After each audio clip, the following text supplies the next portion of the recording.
I've never been comfortable with this thing that everybody keeps calling me an ad guru. Gurus are people who just show the way. Gurus are not necessarily people who actually walk the walk or talk the talk. And that's what everybody in my business is. And my business of advertising and marketing and branding, we have a very small shelf life. And we have a constant blinking expiry date.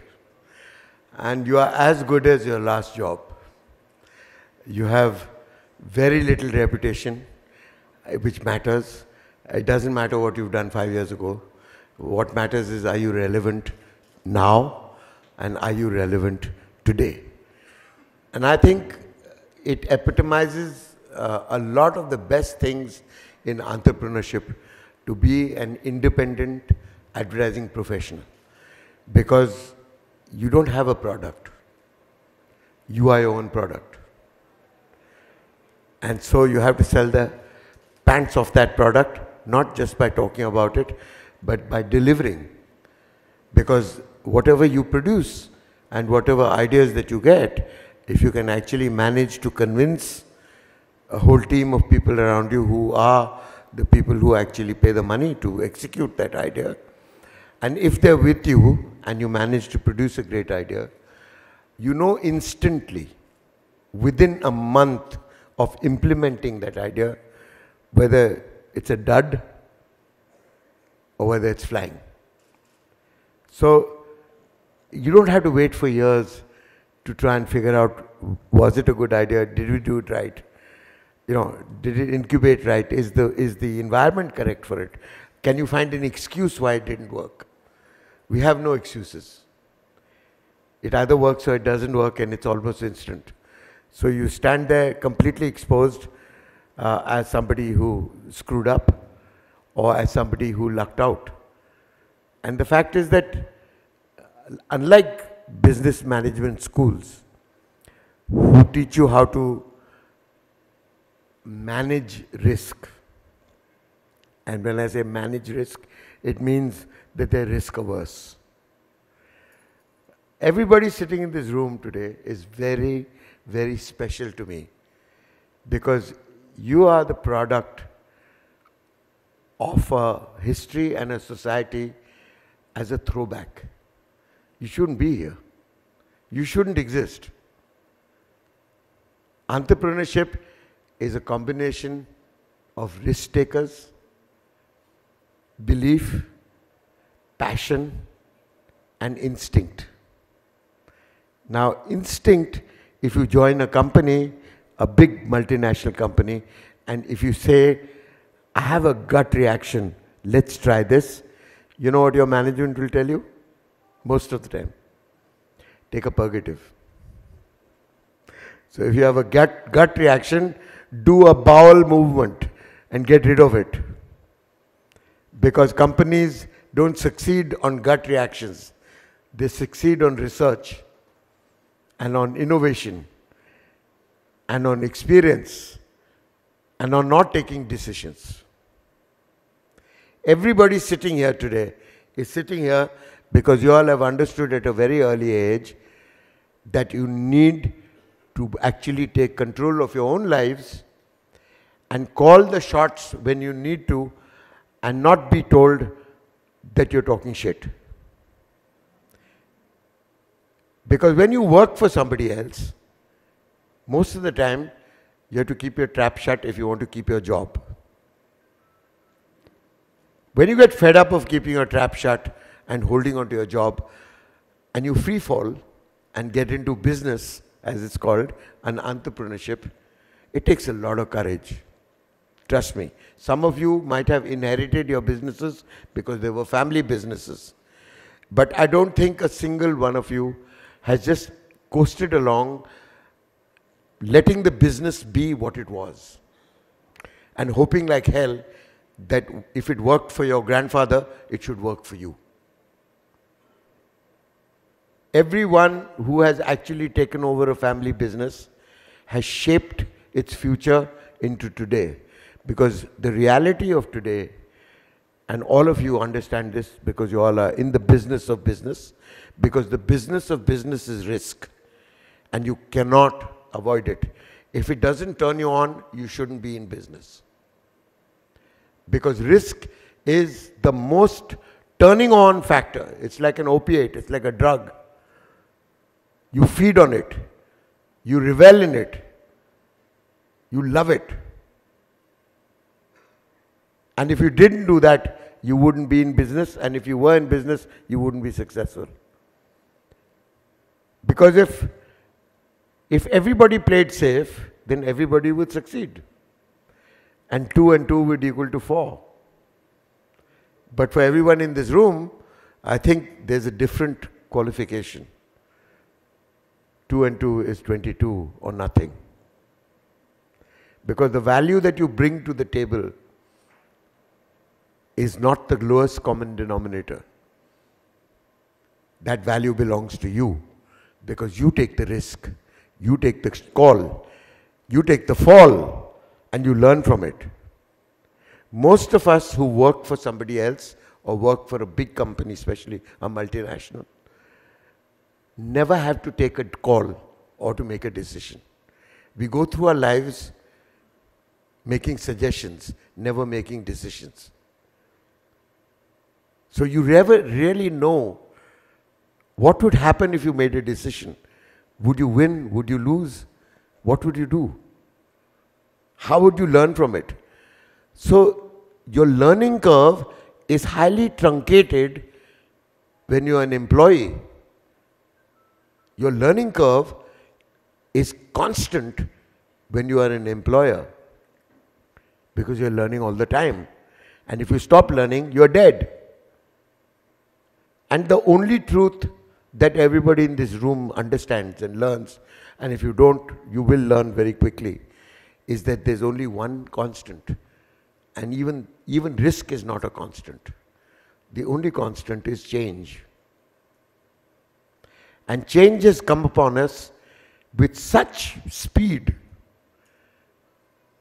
that a lot of us find it difficult to adjust to the change of pace. We were very comfortable 10 years ago when the speed of change was tolerable, when you could comprehend it, you could see it coming, you could anticipate it. Today the speed of change is like lightning. And I'm not talking about Indian entrepreneurs. I'm talking, let's look at global entrepreneurs. Let's look at world beaters. Let's look at a company called Ericsson. #1 company in the world. How long did it take them to die? 5 years. From 5 years of being #1 in the world, today, where are they? The only Ericsson you'll find is after hours in Gujarat. That's how they pronounce it, by the way.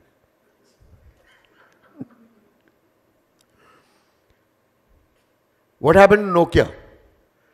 First was Ericsson, then came Nokia, #1 company in the world, took over from Ericsson. How long did it take them to die? 3 years. 3 years.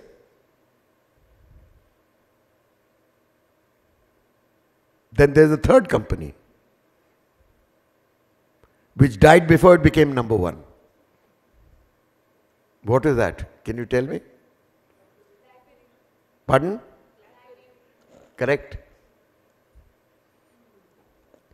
But the people like my wife who still hang on to their Blackberries because they got so used to it and they think that it's such a good business model.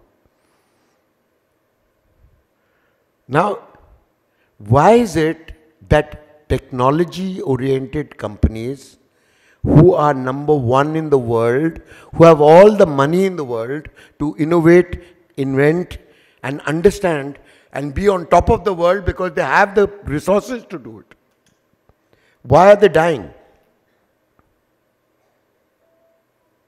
They're not dying because of lack of money. They're not dying because of lack of resources. They're dying because here, they can't cope with the change. They're just used to being comfortable levels of evolution, never revolution. Today the times are of revolution, not of evolution. And all entrepreneurs, all of you, understand that if you're not on top of change, you will die. And you will not die slowly, you will die suddenly. And practically overnight. So what is the heart of a successful entrepreneur? One, that you believe 2 and 2 is equal to 4 is mediocre. Because everybody arrives at the same conclusion. 2, if you don't aim for 2 and 2 is equal to 22, then you'll never get to 16, 17, 18, 14, whatever it is that you add to 4. What is your value as an individual entrepreneur? Is anything that you add to 4. It's not logical. You'll fail in maths. But it's a reality. And unfortunately for us, for the dreamers who don't dream, it's a reality which you realize only after it's been delivered. That when you suddenly realize that, hello, I asked for 4 and this person has delivered 8. How could they possibly do it? What makes them so special? They're entrepreneurs at heart. And what makes them different is passion. Passion, commitment, and understanding of value. The only difference between entrepreneurs and non-entrepreneurs is the addition of a value which is not calculable. That's what makes you so special. Because you pursue the impossible value. You pursue the illogical value. You pursue a dream. You pursue a passion. Could you ever calculate a passion? You can never calculate a passion. Do you ever get bored of a passion? No way. Do you get tired of a passion? Not in your life. So when you are equipped with motivation, passion, and the ability to learn from your mistakes, you become what is called the ultimate decision maker. And the difference between success and failure is not sitting on your ass waiting for somebody else to call the call or make the decision, but to take the call and make the decision. Remember one thing, the only thing I've learned in the last 30, 40 years of being a professional is that there are no wrong decisions. There is no such thing as a wrong decision. There are no decisions or there are decisions. Some decisions might take you longer to arrive at the same goalpost. But the goalpost is always the same. So whether you make A decision or B decision, you're still looking at the same goalpost. So it might take you a little longer to get there. It might take you a little shorter to get there. You might just get there. But no decision is never getting there. So our whole management system in this country, if we are going to cope with the rest of the global world, which we've been insulated from right now, to a very large extent. But we are opening up. The world is becoming smaller. We are communicating all over the place. All of us are thinking global. But if you're thinking global, you must understand that the pyramid has to stand on its head. You cannot have a pyramid of management which is present. That means that when you join a company, you get to do nothing except be a peon. And by the time you become senior and you become the managing director of the company, you've never made a decision in your life. So you're scared shitless of making a decision because you might be wrong. And if you're wrong at that level, your company is dead. Forget about saving your job. You don't have a company. So if you don't empower your juniors and your beginners and the young people who are so prolific with ideas and they're so courageous in failure, because they're the only ones with the resilience to fail and learn. If you don't empower them with the capacity to make decisions, if you don't reward them for making decisions and don't punish them for doing that, which we do right now, then you will perish as a company. So just think of the fact that when you bring up your children and you protect them with all your life from anything that they might do which might hurt them or allow them to learn from that hurt, what do you create? Can you live forever and protect your children?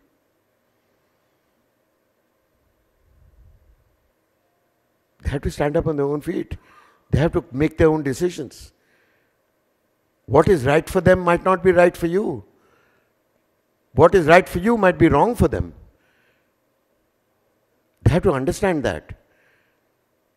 They have to be able to debate with you what they think is relevant to them compared to what is relevant to you. It's a different world. We have changed more in the last 10 years. In anything, you look back at your lives. You have changed more in the last 10 years than you have done in the last 100 as a society. That is your consumer society.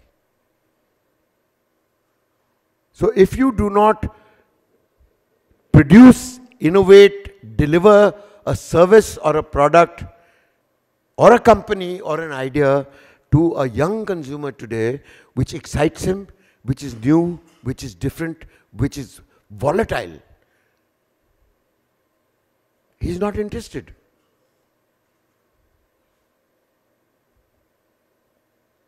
So your first example of meeting at a dead ground is meeting with your own children. When you meet your own children and they agree to disagree with you, it's not a bad thing because you learn from them.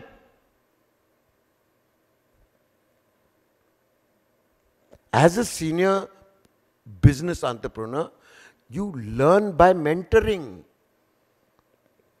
Who learns more, the mentee or the mentor? Only entrepreneurs have the capacity to mentor. In a private company, everybody is competitive. They're not going to share their experiences and their life force with you because you're competition. Only in an entrepreneurship company will the seniors mentor the juniors. What is mentoring? Mentoring is the capacity, the courage, and the support to make decisions on their own. That is mentoring. And to be able to protect them if somebody thinks they're doing it wrong. If somebody thinks that they're doing it wrong, you are their mentor, you protect them. So that they grow. You do exactly that with your children. What is parenting? You know, you can read books on parenting. It boils down to three things, finally. When your child comes home and you engage him in what his day was like, you slowly make him understand the difference between right and wrong. Not your right and wrong, but to think of what is right and wrong. Because his right and wrong can be very different from your right and wrong. But if a child has to grow up into a responsible adult, he has to live with what he thinks is right and what he thinks is wrong. The capacity to do that comes from a parent.